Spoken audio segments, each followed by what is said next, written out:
But one thing that I did that got my daughter's attention is I took a Harvard Business School executive course, and I was like the student asking questions after class. Nice. And Professor Linda Applegate one time was like, "Who are you?" And I'm like, "I'm Mustafa Koita. I started a milk company in Dubai." And she's like, "How did you do that? And who do you compete against?" And I'm like, "I compete against a $16 billion company on the dairy side and a $40 billion company on the plant side." And she's like, "Could we write a case study about you?" So Harvard Business School, we were like, of course. So they sent case study writers over. They interviewed all my staff, all of our social media folks, my customers in Saudi and the UAE. And now they teach a Koita Milk case study in Boston every year. That's insane. And my daughter, Serena, who is in Connecticut, came to the class when I was the guest speaker. And I think that's the only time I got a compliment from my second female. I was like, yes. I mean, Gen Zs, they're always difficult. They're a hard group to please. Yes.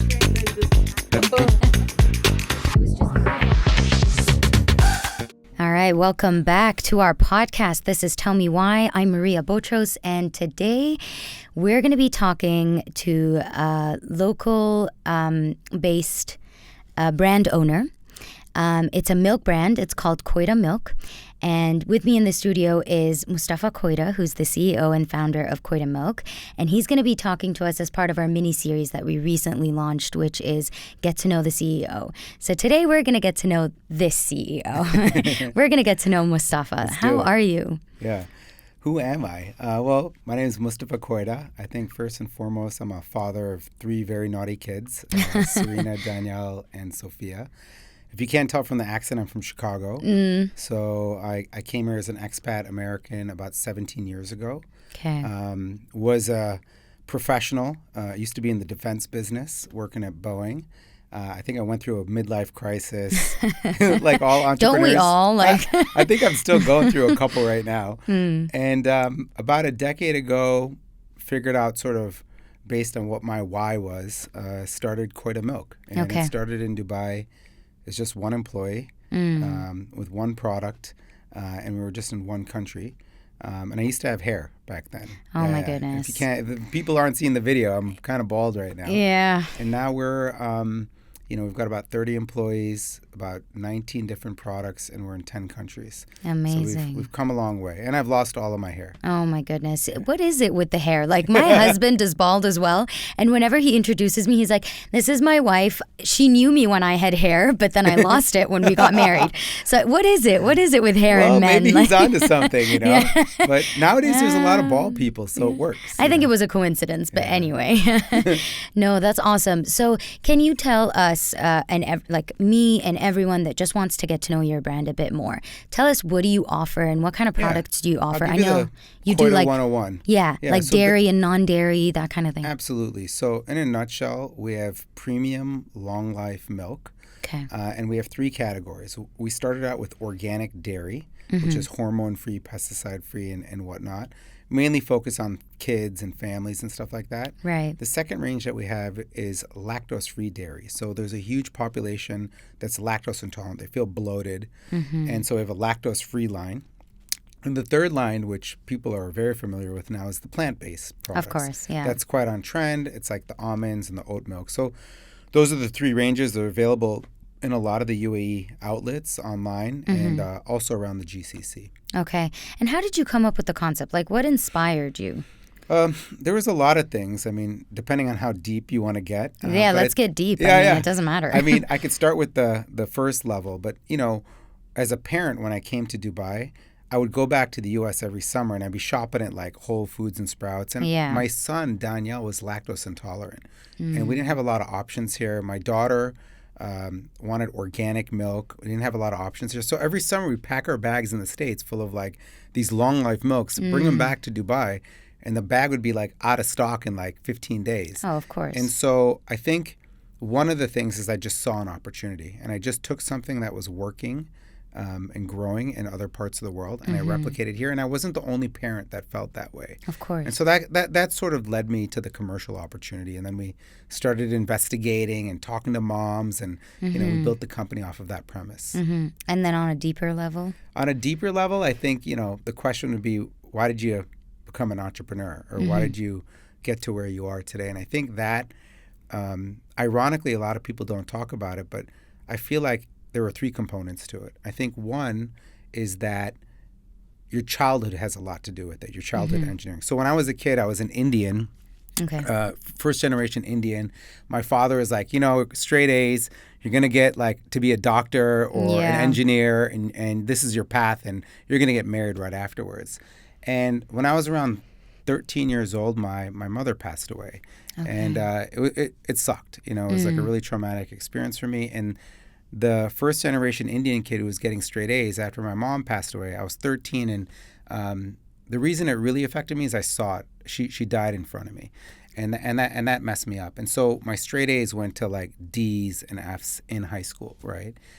And so after that, I barely got into college. I got in on a probation program to Northern Illinois University. And if I didn't get B's or A's in the first semester of NIU, I would get kicked out of school, right? Okay. So your question, what did that have to do with this, right, where I am today? And what it had to do with is that when I got to college, something happened to me. I had 2 years of bad grades at school, hanging out with the wrong people and all that kind of stuff. But I think my Indian father was talking to one of his friends, Indian friends, and he's like, hey, what's your son doing? What's my son doing? And the other father was like, and I heard this at a party. He said, yeah, my son's at MIT, and, he's going to get a internship at Anderson Consulting. And they're like, what is your son doing? And then my father was like, my son's going to this state school, and I'm not sure, kind of thing. Yeah. And I think something happened in me where I just felt sad and ashamed a little bit, And I think that was the first fire or log on my fire that was like, you know what? I want my dad to be proud of me. I want him to have something nice to say to his friends. And it just got me so amped up, and I started getting good grades. I got straight A's. I was really active in student government, and I was taking more risks, and I was working really hard. And I think that was the first log on my fire. And then after college, the next layer, it was then, I go to that party, and my dad would talk to his friends, and they'd be like, oh, so what's your son doing? And they'd be like, yeah, I got a job. He got a job at McKinsey. And they're like, what is your son doing? And he was like, yeah, he's a sales guy at a startup, and or at a software company. And so what I started doing is I was like, look, I guess the whole thing is I felt like I had to catch up. I kept wanting to have my father have a good conversation that he could brag about. So I was like, you know what am I going to do? I said, I can't get a job at McKinsey or BCG. They won't hire someone like me from a state school. So I got sales jobs and I got startup jobs where there was a lot of risk. The base salary was really low. But in sales, you got to hustle to make a lot of money, but you have the chance of making a lot of money. So I became the best salesperson ever because I had that second log on my fire. I wanted to catch up to making six-figure jobs and stuff like that.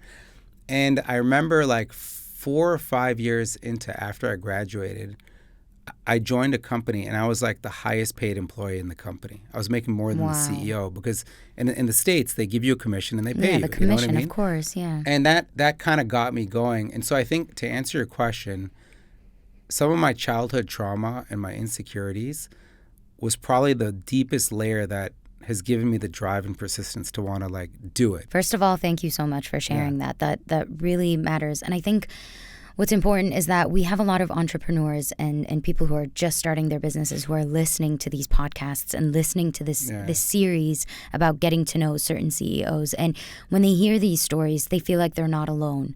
So thank you for sharing that. Yeah, no problem. And honestly, about starting a business and how difficult it is, of course. I mean, there's so much going into it. And it's sort of as you mentioned, a one-man show. When you first start, you're doing everything. You're the accountant. You're the marketeer. You're doing literally everything. I agree. Yeah. So, I mean, I applaud you for that and Thanks. how far you've gotten. And I'm more than sure that your dad is really he's a hard proud man to please still today, but I mean, I'm sure proud, he's seen the long way you've come, and he's seen how much effort and hard work you've put into building this future for yourself. And to be fair, you were just a child. I mean, it was something difficult that you had to deal with all on your own. So, and thank you for sharing that. Yeah, sure. So just going into the business and Sure. digging deeper into that, what are some of the challenges you faced along the way? So especially with a brand that is that has to do with like Yeah, I think some of the challenges that we had is, you can never compete with the budgets of the big companies. I jumped Right. into the milk business, right? I was just gonna And say, it's yeah. full of very well established, some really good companies out there, right? And so when we started, I think one of the challenges was, and how we overcame it, is like, how do you launch a product, right? Right. And I think when you launch a product, it's not about your marketing budget. It's not about how many salespeople you can hire. It's about listening to consumers and finding a product that they want to buy. That's the first. If you have a good product, it'll sell itself, right? So the one challenge was we didn't have a lot of money, but we spent all of our money listening. And listening is not just focus groups. It's like keeping an open mind. So as a parent, when we came up with our product specs and designs, a lot of people don't know this, but we didn't have the money to hire research companies. But we got Right. 100 moms together over 10 coffee mornings, and we just asked them questions. And we're like, look, what do you want? What's missing in the market? And What who would you better buy? than moms? They're Yeah. the ones that are preparing meals and They're the like customer, everything. right? Yeah, So exactly. just ask your customer before you're going to start a business or your Right. target customer what they want. And so we learned a lot. So I would go to Pret to Go or Costa Coffee. I'd buy Yeah. 10 cappuccinos. My friends of friends, the mother of my children was great. Maria would invite her friends, and we would just get people together. And I'd be like, well, what are you looking for? And we learned things like, for example, at the time there was only one product of organic milk in the entire region. Okay. Right?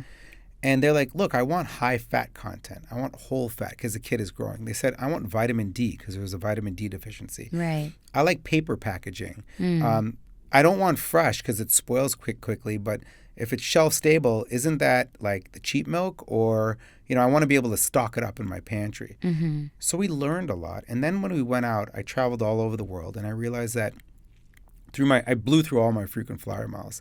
I realized that the quality of the milk depends on what do the cows eat, how do the cows feel, Right. and how you pasteurize the milk. And then we took the learning. So for example, Koita Milk, the 1 liter whole fat and 1 liter low fat were the two first SKUs we put out there. It had vitamin D. It was in Tetra Pak recyclable friendly packaging. It had high fat content, right? We had a no straws policy 8 Right. years ago, which was good for the environment. We're the first in the region. And it was amazing because we just listened. It seems like common sense, productized it. And then when it hit the shelf, we just sold out for 3 months straight.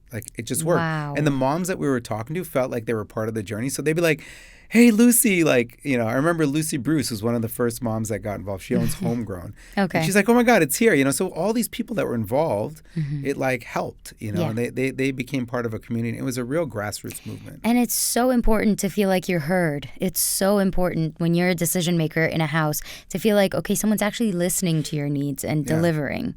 So We still do it today. you still do focus 10 groups. years and later, amazing. we do coffee mornings with moms. Okay, coffee. So we don't, that's nice. we don't have the big budgets, but Yeah. but it just grassroots, and I'm there and I listen to them and I learn Nice. so much, and they tell me things that they don't like, and that's the course. best criticism because you It's learn. feedback. Yeah, It's constructive in Yeah. a way. Okay, so this might seem like a simple question, but I feel like a lot of people would have this question. I remember asking my friends preparing for this little chit chat. I told them, "Do you know what the difference is between organic milk and regular milk?" Yeah. And they had no idea. They had. Well, I don't even know. You got the right person in the studio to answer Please, that. yes. So the biggest differences from a health perspective are that organic milk is, the cows eat organic food. Okay. Right, that's one thing. So the cows are eating organic food. The second thing is it's antibiotic or hormone-free, antibiotic-free, and pesticide-free. Okay. And what happens is two things really, is that the milk is a cleaner milk and it also tastes cleaner as well. And those are the main big health differences. That's it. Yeah. Okay. And, if you drink milk that is clean like that, what you ingest affects your body and your health. And course. so, people want clean foods. They don't want to have toxins in their body. There's numbers of food nowadays that has toxins in it. And so they just want to eat clean, and that gives you a healthier lifestyle. Amazing. Okay. So we spoke about what you have existing on the shelves. Yeah. Do you plan on adding more products? One thing that I've learned as an entrepreneur is focus is very important. And we've built out quite a robust SKU range right now. I've got a board of directors for the first time ever. Wow. So I've got people that tell me where to stick it, and they're not shy. Like my board is hardcore. I got really two awesome board members.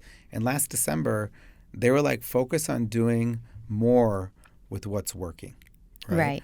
And so we were I was kind of, it's hard to say no, personally and professionally. And so we started saying no more, and we started focusing on fewer products. So to answer your question, I don't plan on launching a lot of products, probably a few variants, like maybe another flavor or a more barista style. But we're not at the stage right now where we want to expand too much. I always believe that you should grow both your product set and your sales channels in baby steps. And it's not go big or go home. You got to take little baby experimental steps, test and learn, a lot of test and learns, and then grow. So that's my longer answer for your short question. Okay, no, but that's good enough. I mean, if it's not a product, like if it's not a new product, are you thinking about like certain collabs with like different brands? Absolutely. Like, we've been approached by a lot of cereal brands because milk and cereal. Yes. A lot of coffee brands because people mix it with their coffee. Of course. A lot of family, like kind of like, younger child type products. We love collabs. They're really good. They help both brands, but the collabs have to work and fit well. You don't do a collab for the sake of a collab. So I think we've learned that some collabs work and some don't, but you should always try. Yeah. Okay, this is kind of like a personal question. What do your kids think about all of this? I mean, they're the hardest to please. So biggest it's hard to critics. get so Serena, who's 17, it's hard to get a compliment out of my 17-year-old. Okay. The one time my kids were really proud of it because I had all three at ASD for a while. Okay. And we would do a lot of collabs with them, and they would see it. As they got older, they were a little too cool for school. But one thing that I did that got my daughter's attention is I took a Harvard Business School executive course, and I was like the student asking questions after class. Nice. And Professor Linda Applegate one time was like, "Who are you?" And I'm like, "I'm Mustafa Koita. I started a milk company in Dubai." And she's like, "How did you do that?"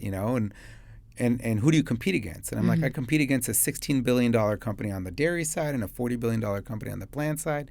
And she's like, could we write a case study about you? So Harvard Business School, we were like, of course. So they sent case study writers over.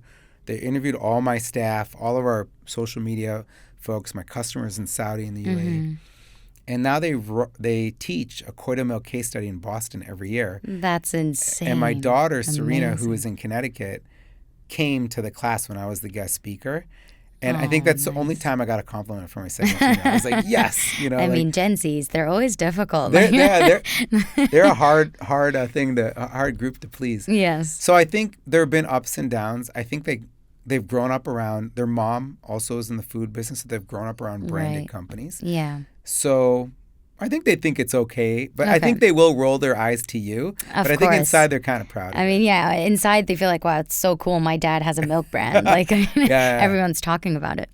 Okay, I know that you're in a rush, and I know that your time is super valuable. But I wanted to know what's next with you, like just in general. Look, I mean, we're looking to scale up the company now. Okay. We've done a really good job here in the UAE. We've built a really good foundation in a few countries, mainly. And I think I want to scale it up, now, and because there's a lot of potential for our brand. And I think, our corporate culture, listening to consumers, for me, my why is that right now, the big pain is that families have problems trying to figure out their milk. One kid's lactose intolerant.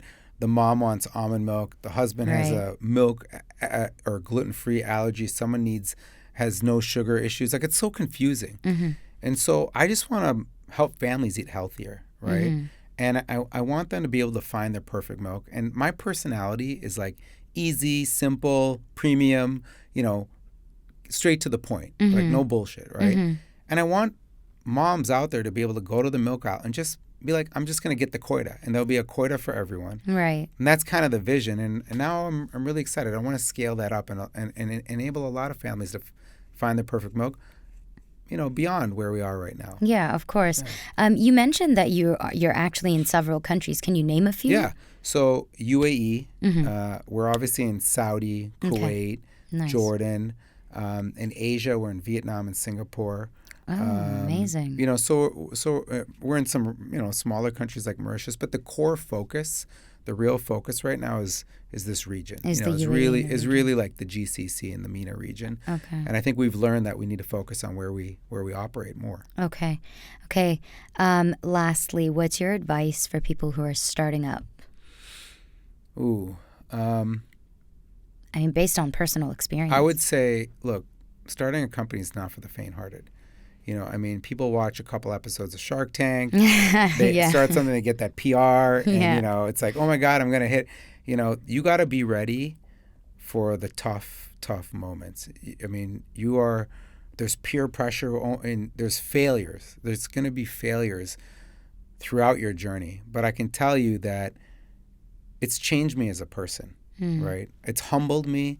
I have no ego whatsoever. Plus, I have a couple daughters, you know. So and I think you have to look at failures as part of the process of learning. And failures and tough situations are your best learnings. So you got to be ready for a real tough stretch, and you got to be able to approach failure as a learning. And I think that would be my kind of advice for now. Okay. Yeah. But then, sorry, there's like a follow-up to that. Sure. But then when do you know that failure isn't necessarily the end of the road? It's just like a fall that you can easily get back up. That's a great question. Look, I don't think there's a specific one size fits all answer for that. You know, as an entrepreneur, you know yourself and you know your business and you hopefully know your customer better than anyone from the outside, including me, right? And I think that's a very good question, is that it's not about do I shut it down or not, but you can pivot, right? So you have to use your own common sense. And I think the other thing I would advise is go with your gut. I think a lot of time when I started out, I was going with just because someone had a lot of money, I would take advice from them, or because they had a big title. You want to ask people that are in your industry, that are maybe 1 or 2 years ahead of you, that are going through the same struggles that you have. But to answer your question, you only will know and how I wouldn't say shut it down or not, but how you pivot. Yeah. You know? Maybe you got to just shift the focus. Yeah. My business plan changed 100 times while we were growing, We did a lot of testing and learning, and we had little tests and learns, so the failures were little before we bet hard and invested our limited cash on one thing or another, Amazing. Mustafa, thank you so much for joining us today. Thanks for having me. Thank you. Yeah. And we'd love to have you back. So always feel free to hit us up at any point. I'll swing by DIP whenever. Yeah, exactly. Because it's just on your way. So No, it was really a pleasure. And thanks for having me. Thank you. Thank you so much.